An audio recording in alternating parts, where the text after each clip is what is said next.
तमिलनाडु और जम्मू कश्मीर की जनता मोदी को देखना चाहती है फिर पीएम। केंद्रीय मंत्री वीरेंद्र कुमार भाजपा से आज अपना टीकमगढ़ लोकसभा के लिए नामांकन दाखिल किया गया है। उनके नामांकन के दौरान उनके साथ भाजपा प्रदेश महामंत्री जतारा विधायक हरिशंकर खटीक, भाजपा जिलाध्यक्ष अमित नुना और निवाड़ी जिले से भाजपा जिलाध्यक्ष अखिलेश अयाची मौजूद रहे।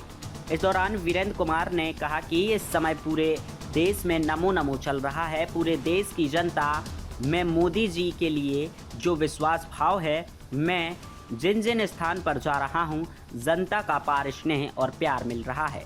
लोग कहते हैं वो मोदी तक नहीं पहुंच पाएंगे, लेकिन मोदी जी को फिर से लाने के लिए तमिलनाडु और जम्मू कश्मीर जैसे राज्यों की जनता भी उनको पीएम पद पर देखना चाहती है और इस बार लोकसभा के परिणाम बहुत ही अप्रत्यक्ष आने वाले हैं। उन्होंने कहा कि हमारी पार्टी के नेताओं के अनुमान से भी ज़्यादा जन समर्थन, जनता का प्यार और स्नेह भाजपा को मिल रहा है। मोदी जी कहते हैं वो तो करते ही हैं और जो नहीं कहते हैं वो भी करते हैं। इसलिए आज से 10 साल पहले का भारत क्या था और अब 10 साल के बाद भारत क्या है, बहुत व्यापक बदलाव आया है। अपने टीकमगढ़ में भी 10 साल में बहुत बदलाव देखने को आया है। उन्होंने कहा कि विकास एक सतत प्रक्रिया है, लेकिन पूर्व की सरकारों के द्वारा गरीबों के लिए कभी कुछ सोचा ही नहीं गया। इस 10 साल में गांव गरीब के लिए तमाम योजनाएं बनाई गई, बल्कि उनका क्रियान्वयन भी किया गया। इसकी गारंटी ही समाज के सभी वर्गों का प्यार और स्नेह हमारे साथ में है। इस बार मध्य प्रदेश में 29 की 29 सीटें भाजपा जीतने जा रही है और भारत की बात करें तो अब लोग प्रचार पर जाते हैं तो जनता ही कहती है कि अब की बार 400 पार।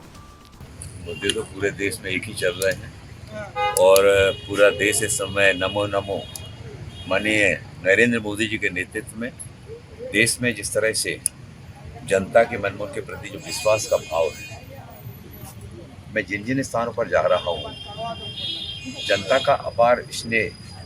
वो कहते हैं मोदी जी तक तो नहीं पहुँच पाएंगे, लेकिन मोदी जी को फिर से लाने के लिए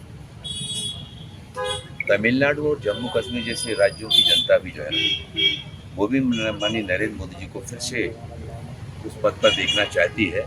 और इस बार के लोकसभा के चुनाव परिणाम बहुत ही अप्रत्याशित आने वाले हैं। हमारे पार्टी के नेताओं के अनुमान से भी कहीं ज़्यादा जनता का जन समर्थन, अपार स्नेह, प्यार उनका जो मिल रहा है, वो इस बात को बता रहा है कि मोदी जी जो कहते हैं वो तो करते ही हैं, वो भी करते हैं जो वो नहीं कहते हैं, और उनका किसी बात को कहना ही उनकी गारंटी होती है। इसी को लेकर के 10 साल के पहले भारत क्या था और आज 10 साल के बाद भारत में एक व्यापक बदलाव आया। अपने टीकमगढ़ में भी 10 साल के पहले का टीकमगढ़ और 10 साल के बाद का टीकमगढ़ बहुत सारा बदलाव आया है। विकास एक सतत प्रक्रिया है, लेकिन उस विकास के लिए पूर्व की सरकारों के द्वारा कभी गरीब के बारे में सोचा नहीं गया। इन 10 सालों में गांव, गरीब, मजदूर, किसान, महिलाओं के सम्मान के लिए जिस तरह से तत्परता से न केवल योजनाएं बनाई गई, बल्कि उनका क्रियान्वयन भी किया गया। इसके कारण से समाज के सभी वर्गों का अपार स्नेह है भारतीय जनता पार्टी के साथ में और हमारे पंतप्रधान आदरणीय नरेंद्र मोदी जी के साथ में मिल रहा है। मध्य प्रदेश में 29 की 29 सीटें भारतीय जनता पार्टी जीतने के लिए जा रही है। और देश की अगर बात करें तो देश में तो जनता कहती है, हम लोग जो मतलब टीकमगढ़ क्षेत्र में जाते हैं तो गांव में लोग कहते हैं, हम कहते हैं हम आपका स्नेह आशीर्वाद मांगने के लिए आए, वो कहते हैं अब की बार 400।